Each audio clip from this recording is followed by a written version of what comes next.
In this video, you are going to see how to fill a cell color with two colors in Microsoft Excel. As you can see here, let's get started. I have a cell and I have only one color. I want to change it. Click on right button, go to format cell. Then go to fill, go to fill effect.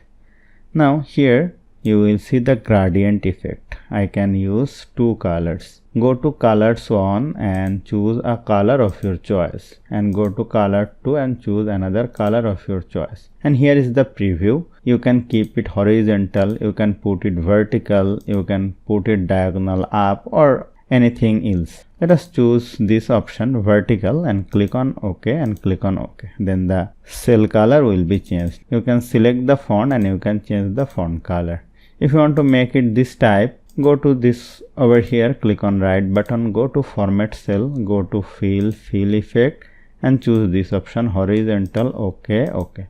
Then the fill color will be changed. So hope you found this video helpful. If you like this video, please share this video with your friends and family, and don't forget to subscribe. Thank you.